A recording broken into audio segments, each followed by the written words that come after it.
Okay, this is the 2-year evaluation of this cabin here in the woods, and it has endured very little snow actually.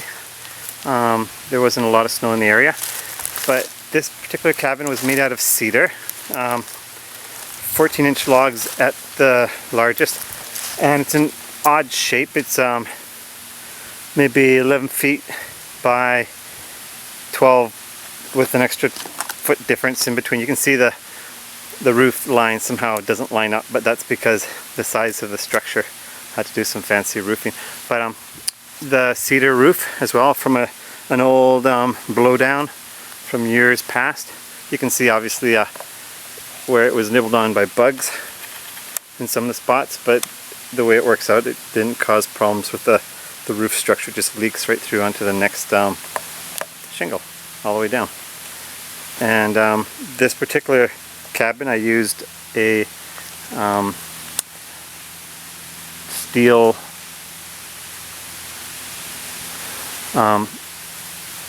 steel furnace or a fireplace stove, as well as we have a deck, maybe a 9x10 deck or something like that, with a few extra features in it.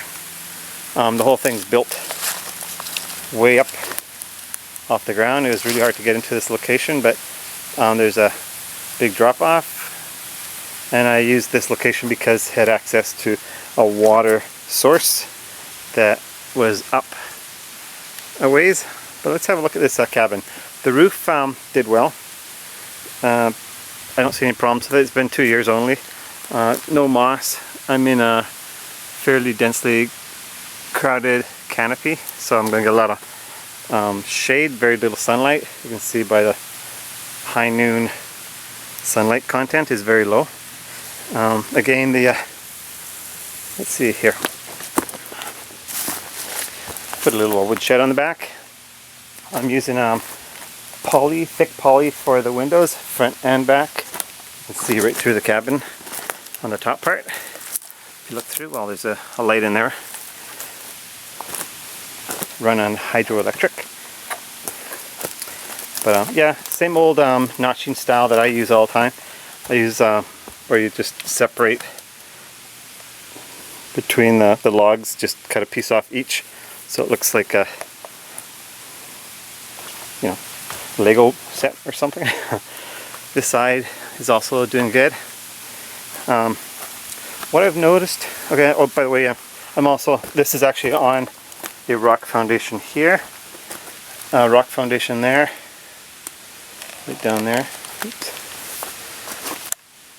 And the front is, because the length of the lower beams, which are 20 feet a piece roughly, one is resting on rock before it heads out to one of the trees that I sawed off at a certain level to match up with the entire assembly. So that tree had been sawed off, and I laid it right there as the first beam, or the first main support.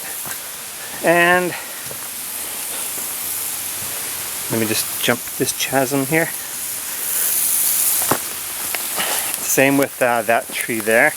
It's also used as the main front corner post, and it was laid by dropping it across to the back rocks there that I'd piled up, and there's a beam in between because 20 feet. There's too much bounce in the wood. I could feel it when I was building, so I just concreted a post down there. And okay, so structurally there is some fungus, and you can see it on the logs right here if you just look. And that's been 2 years, so we'll see what happens in the next couple of years with that. I don't know if that's something that I can deal with, but I'd have to get a whole pile of chemicals. I did actually use some chemicals on this cabin, something I got from a Home Depot, but the poly is doing well. had a few animals scratching at the door. Nobody actually, oops, where's that? Right about there somewhere. But nobody got in. I guess it's a little ways to climb up to the poly window. The little guys, probably a, I don't know, raccoon. Try not to keep food in here. Okay. These cabins are intensely dark, even with windows in the front and the back. I'll turn the light up and show you what I mean. But right now you can see, yeah, you can see pretty good. But you flick this light off, it gets pretty dark. Inside, got the same fungus issues, and we'll see. Even though it's cedar and it should be a very durable wood, we'll see how well it does over time. But yeah, this little bits of fungus that you kind of see here and there.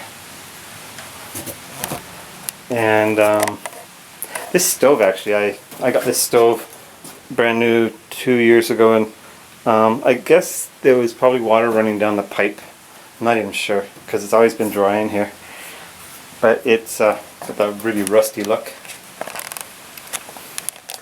The mud caulking has done very well. It's only been 2 years, but you can't really see any light through any of it.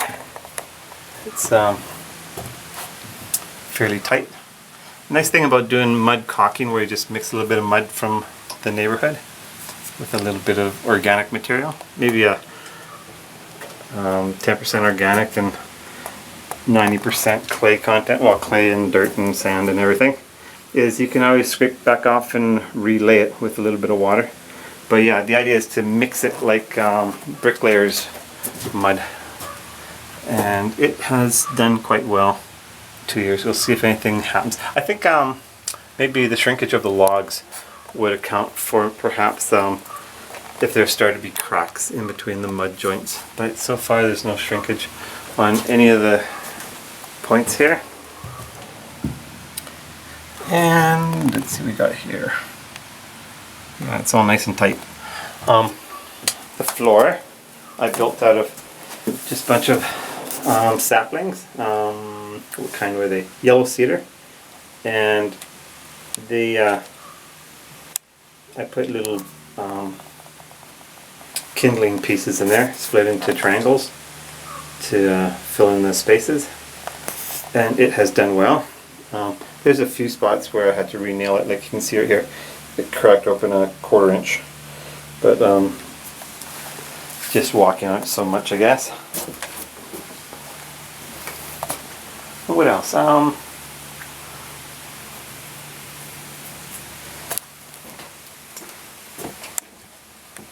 Oops, zooming the wrong way. Here's a cabinet I made. It's kind of a weird shape. It's got a bunch of stuff in there, mishmash of things for eating and whatnot. Mice are always a problem, even in a cabin like this. I don't actually seal my cabins up totally tight. If you look, you can see daylight between the roof, well, the roof and the beams. So you have, that's how it is all the way around there. And that's just allows the air to flow. I might close it in maybe in 5 years but yeah, in between here and now, I think there'd be still a lot of dampness and issues with fungus. Until that's resolved, I keep some sort of airflow.